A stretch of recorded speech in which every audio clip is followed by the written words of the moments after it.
नेपाल की एक ही helicopter company के पिछले 3 महीनों के अंदर 2 हेलीकॉप्टर क्रैश होते हैं और दोनों के दोनों एक ही जगह पर भी होते हैं।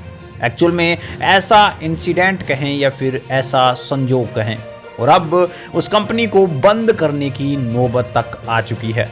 नमस्कार, मैं पीएम डीएनए सिंह और आप देख रहे हैं कमाल यार। इसका रीजन ये है कि अभी अभी एक और यहाँ पे हेलीकॉप्टर क्रैश हुआ है और इस कंपनी ने अभी तक 2 अपने हेलीकॉप्टर पायलट को खो दिया है। एक्चुअल में उसी जगह से क्या ऐसा रिलेशन है इस कंपनी का कि वहां पर जाते ही हेलीकॉप्टर क्रैश हो जाता है? सबसे बड़ा सवाल बस यही। दूसरी बड़ी वजह है कि उसी जगह से चलो छोड़ देते हैं, हम कहें कि हेलीकॉप्टर क्रैश क्यों होते हैं? क्या कंपनी ने कहीं ना कहीं दिक्कत है, या फिर कोई जो सुरक्षा व्यवस्था होती है, कोई जो केयर करने की व्यवस्था होती है, उसके अंदर ढिलाई बरती जाती है? ये सारी बातें इस वीडियो में करने वाले हैं, तो वीडियो के अंत तक बने रहिए। और अगर आप चैनल पे नए हो तो चैनल को सब्सक्राइब करके बेल आइकन दबा लीजिए ताकि आपको कुल अपडेट भी सबसे पहले मिल सके। चलिए वीडियो को शुरू करते हैं।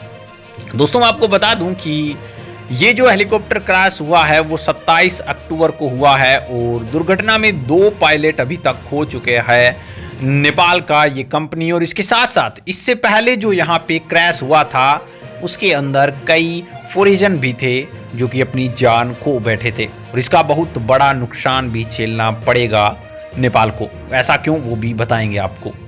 सोलुखुंभ में 3 महीने में मनांग एयर के 2 हेलीकॉप्टर दुर्घटनाग्रस्त हुए हैं और मनांग एयर ने 26 जून और 27 अक्टूबर को 2 हेलीकॉप्टर दुर्घटनाओं में अपने 2 पायलट भी खो दिए हैं।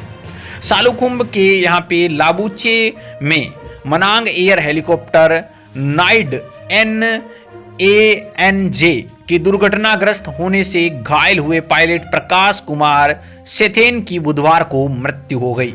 सेधाई, जिसका मुंह और हाथ पैर समेत शरीर का 45 से 50% हिस्सा जल गया था और मुंबई में भारत के नेशनल बर्न सेंटर में इलाज के दौरान उनकी मौत हुई है। इस तरह से अगर बात करी जाए पिछले हेलीकॉप्टर क्रैश की, तो वो 26 जून को सोलुखुंभ के लामाजुरा में हुई और मंगान यहाँ पे एयर के हेलीकॉप्टर दुर्घटना के अंदर चेत बहादुर गुरुंग जो कि पायलट थे उनकी मौत हो गई।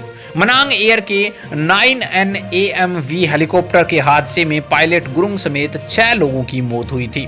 दुर्घटना में यहाँ पे मैक्सिकन नागरिक सिफट जी और यहाँ पे फर्नाडो रिनकोन स्मार सिफंट मारिया गुजालेज ओलाक्लो और जंजोलेक्स एब्रिक की मौत हुई थी। 3 महीने में 2 हेलीकॉप्टर दुर्घटनाग्रस्त होने के बाद अब मनांग एयर बिना हेलीकॉप्टर के हो चुका है।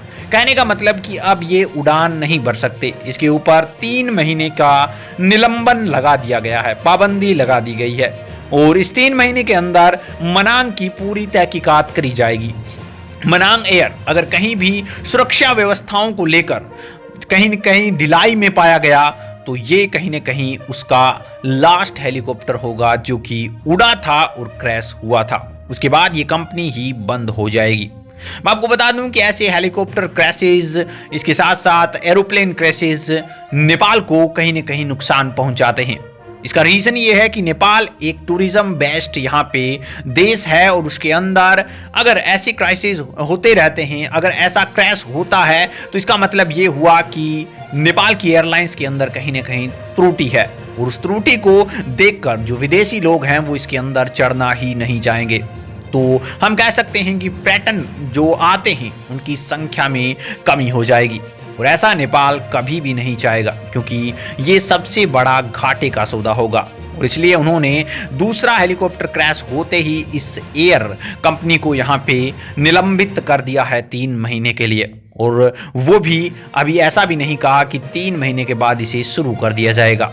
वो तब पता चलेगा जब यहाँ पे यह तय कर लेगी कंपनियां कि इसके अंदर जो भी चीजें थी वो एक इंसिडेंट था और कंपनी की कोई चूक नहीं थी। अब आप बताइए कि क्या कंपनी की चूक हो सकती है इसमें या फिर कोई टेक्निकल इश्यू आया होगा जिसकी वजह से, या कोई संजोग बना होगा जिसकी वजह से ये क्रैश हुआ है। अपने विचार कमेंट सेक्शन में जरूर लिखिए। चलिए आज के लिए रखते हैं, आगे कोई नया अपडेट मिलता है फिर आपके सामने हाजिर हूं। वीडियो को लाइक कीजिए, शेयर कीजिए, अगर आप चैनल पर नए हो चैनल को सब्सक्राइब करिए, बेल आइकन दबा लीजिए ताकि आपको अपडेट भी सबसे पहले मिल सके।